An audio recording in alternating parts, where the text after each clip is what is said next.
अफगानिस्तान में तालिबान का कोहराम जारी है। तालिबानियों ने एक भारतीय पत्रकार की हत्या कर दी है। Photo journalist Danish Siddiqui Reuters के पत्रकार थे। पिछले कुछ दिनों से लगातार खूनी टकराव को कवर कर रहे थे, लेकिन आज दानिश की तालिबान ने गोली मारकर हत्या कर दी। तालिबान लगातार आक्रामक होता जा रहा है। अफगान एयरफोर्स के पायलटों को भी चुन चुन कर मार रहा है। अफगानिस्तान पर अपना कब्जा बढ़ाता जा रहा है।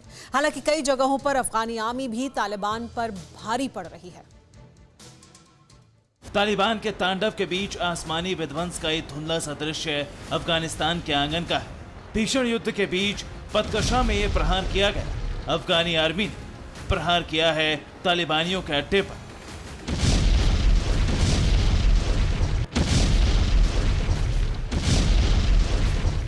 इस एयर स्ट्राइक में तालिबान का अड्डा धुआं धुआं हो गया। करीब 20 तालिबानी दहशतगर्दों को मटियामेट करने के बाद अफगानिस्तान की सेना ने फिर से छीन लिया है बदकशां प्रांत के कुरनबा मुंतज जिले को।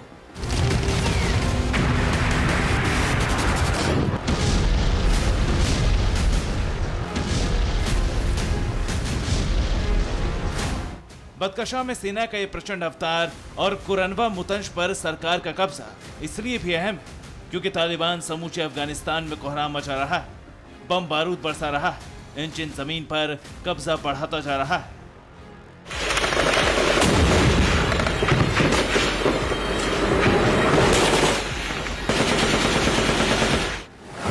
अफगानिस्तान के 50% से ज्यादा हिस्से पर तालिबान अवैध आधिपत्य जमा चुका है। तालिबान के 398 में से 218 जिलों पर तालिबान का कब्जा हो चुका है। 130 जिलों में सेना और तालिबानी आतंकियों के बीच जबरदस्त जंग चल रही। अफगानिस्तान के सिर्फ 75 जिलों में अब सरकार का कब्जा बचा है। सेना और विद्रोहियों की जंग में 4000 से ज्यादा लोगों की मौत हो चुकी। तालिबान की खूनी खेल की वजह से 2 महीने में 2 लाख से ज्यादा लोगों की जान जा चुकी। खूंखार आतंकी रॉकेट बरसाकर लाशें बिछा रहे हैं।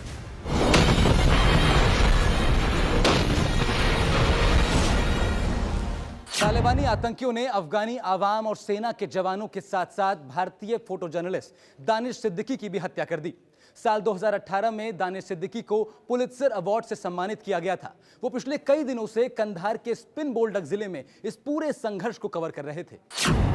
यही है दानिश सिद्दीकी, रॉयटर्स के फोटो जर्नलिस्ट थे। पुलित्जर अवार्ड से सम्मानित दानिश तालिबान और अफगान स्पेशल फोर्सेस की क्रॉस फायरिंग में फंस गए थे। तालिबानी आतंकियों ने हमला किया, दानिश बेजान हो गए। तालिबानियों की गोली के शिकार हुए दानिश पिछले कुछ दिनों से लगातार इस खूनी टकराव को कवर कर रहे थे। 13 जुलाई को भी दानिश पर रॉकेट से अटैक हुआ था।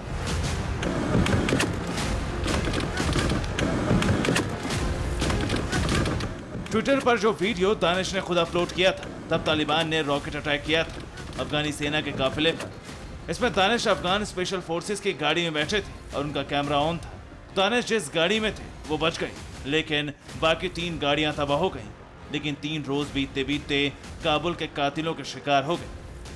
वो अपने ऑफिशियल असाइनमेंट के ऊपर अफगानिस्तान में गए हुए थे। अपना जो भी उनका काम था वो कवर करने के लिए गए हुए थे और हमें आज आफ्टरनून बिफोर नून ऑफिस से खबर मिली कि वो उनके साथ ये हादसा हो गया है।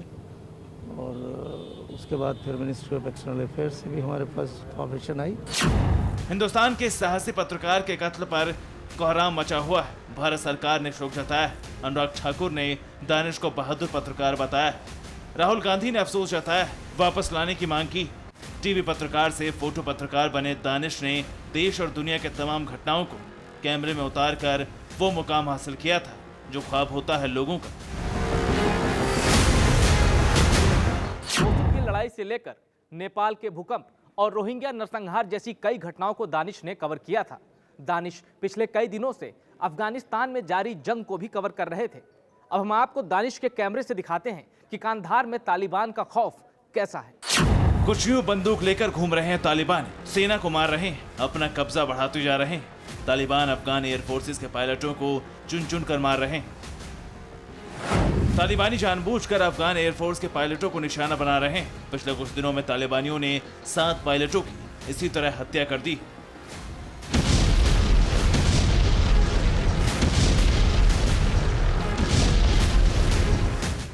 जानकार बताते हैं कि अफगानी पायलटों को अमेरिकी और नाटो बलों ने सैन्य ट्रेनिंग मुहैया कराई है।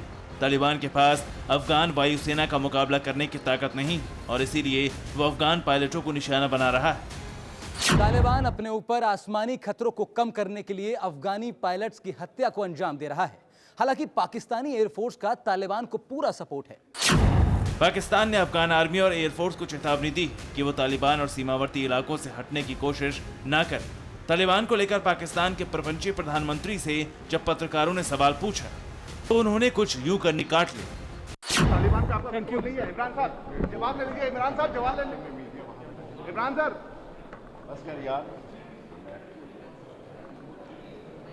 इमरान साहब जवाब ले लीजिए सर। सर आप पे आरोप लग रहे हैं। Thank you very much please. Thank you. Don't push sir thank you. Don't push. He is replying. PM Imran साहब आप एक जवाब ले लीजिए। क्या तालिबान पे कंट्रोल नहीं है आपका?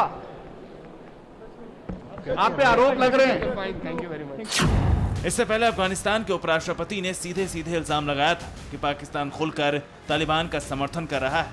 पाकिस्तान भले ही तालिबान का सपोर्ट कर रहा हो, लेकिन खतरा उस पर भी है। पिछले दिनों तालिबान की पाकिस्तानी ब्रांच ने कोहराम मचाया था।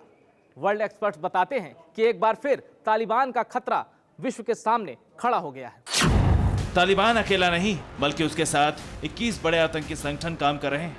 इस सूची में लश्कर-ए-तैयबा, जैश-ए-मोहम्मद और अल-कायदा जैसे आतंकी संगठनों का नाम भी शामिल है। भारत की चिंता इसलिए बढ़ जाती है क्योंकि आतंकी जम्मू कश्मीर सहित देश के विभिन्न हिस्सों में सक्रिय हैं।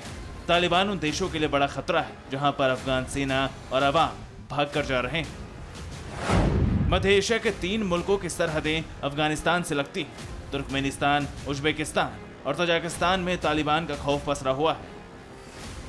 अफगानिस्तान के उत्तरी इलाकों में जैसे जैसे तालिबान का दखल बढ़ रहा है, मध्य एशियाई देशों की सरकारें अपनी दक्षिणी सीमाओं पर चौकसी बढ़ाने को लेकर तेजी से कदम उठाने लगी, क्योंकि उन्हें पता है कि तालिबान कभी भी सरहद तोड़कर आतंकी वारदात को आकार दे सकता है। डर इसलिए भी बेहिसाब है क्योंकि अफगानिस्तान के अंदर जो हो रहा है वो बेहद बर्बर है। Bureau report, TVN Bharatvarsh. परवाह देश की, सोमवार से शुक्रवार रात 10 बजे TV9 भारतवर्ष पर।